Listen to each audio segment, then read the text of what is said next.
인생은 한 페이지로 끝나지 않습니다. 그래서 지금 우리는 인생 2페이지를 위한 준비를 시작해야 합니다. 안녕하세요. 작스런TV 작수영입니다. 이 채널은 인생의 두 번째 페이지를 함께 만들어가는 공간입니다. 지금 이 여정이 마음에 드신다면 구독과 좋아요로 함께 해주세요. 여러분, 지금 휴대폰을 열어 연락처를 한번 확인해 보세요.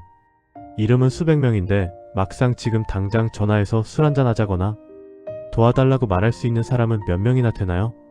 퇴직 후 1년 한때 대기업 간부였던 A씨는 큰 충격에 빠졌습니다. 퇴직하고 경조사비 몇 번 아꼈을 뿐인데 정신 차려보니 세상에 나 혼자 남겨진 투명인간이 됐더라고요. 돈 5만원 아끼려다 수십 년 쌓아온 인간관계가 통째로 파산해버린 은퇴자들의 서늘한 현실. 오늘 그 이유와 해결책을 딱 8분 만에 정리해드립니다. 첫 번째, 5만원의 함정 관계는 마음이 아니라 정산이다.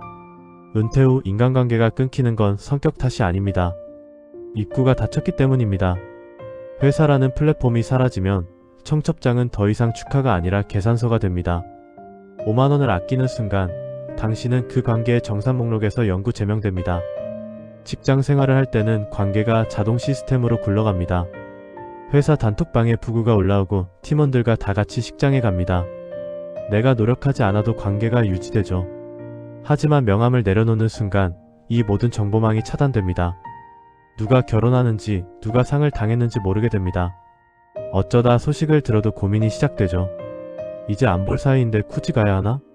수입도 줄었는데 5만원만 보낼까? 서울에 사는 56세 이모씨는 말합니다. 사람을 만나면 다 돈이에요. 밥값, 술값, 경조사비. 돈이 무서워 모임을 한두 번 피하다 보니 어느샌가 아예 부르는 사람이 없더라고요.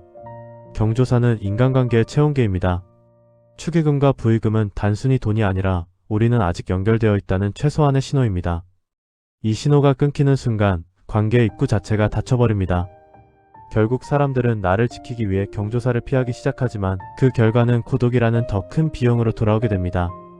두 번째, 숫자의 경고 50대 남성 고립의 절벽에 서다. 대한민국 50대 남성 3명 중 1명은 사회적 고립 상태입니다. 아플 때 약 사다 줄 사람, 우울할 때 전화할 사람이 단 한 명도 없다는 뜻이죠. 특히 직함에 기대어 살아온 남성들에게 은퇴 후 고립은 감정의 문제가 아니라 생존의 위협입니다. 통계는 냉정합니다. 우리나라 전체 사회적 고립도는 약 33%. 그런데 50대로 넘어가면 35%로 뛰고 60대 이상은 40%가 넘습니다. 특히 남성이 여성보다 훨씬 더 취약합니다. 왜일까요? 남성들의 관계는 대부분 직장이라는 플랫폼 위에서만 존재하기 때문입니다. 부장님, 이사님이라는 직함이 사라지면 내가 누구인지 무슨 말을 해야 하는지조차 잊어버립니다. 29년 동안 일한 김모 씨는 퇴직 후 전화벨이 안 울리는 공포를 경험했다고 합니다. 한 달 정도 안부 연락이 오더니 그 다음부턴 침묵뿐이었죠. 많은 분이 가족이 있지 않냐고 말씀하십니다. 하지만 통계에 따르면 50대 이상의 가족관계 만족도는 전 연령대 중 최하위권입니다. 부모는 은퇴해서 시간이 남지만 자녀들은 가장 바쁜 시기를 보냅니다. 가족에게만 모든 정서적 기대를 거는 순간 관계는 안정이 아니라 오히려 서로에게 부담이 됩니다. 결국 가족을 지키기 위해서라도 우리는 가족 밖의 관계를 반드시 설계해야만 합니다. 세 번째, 인테크 전략 관계는 마음이 아니라 일정표에 박는 것. 인간관계는 마음 먹는다고 남는 게 아닙니다. 일정표에 박아야 남습니다. 나중에 한번 보자는 착별 인사일 뿐입니다. 은퇴 후 살아남고 싶다면 3가지만 기억하세요. 먼저 연락하기, 직함 떼고 소개하기, 그리고 정기적인 약속 만들기입니다. 관계도 재테크처럼 인테크가 필요합니다. 첫째, 자존심을 버리고 먼저 손을 내미세요. 퇴직 후 가장 위험한 건 누가 연락해주길 기다리는 것입니다. 요즘 어때? 얼굴 한번 보자는 이 한 문장이 당신의 안전망을 살립니다. 먼저 손 내미는 건 지는 게 아니라 나를 지키는 일입니다. 둘째, 자신을 직함이 아닌 기능으로 소개하세요. 자기소개에서 전 5 부장이었습니다를 지워야 합니다.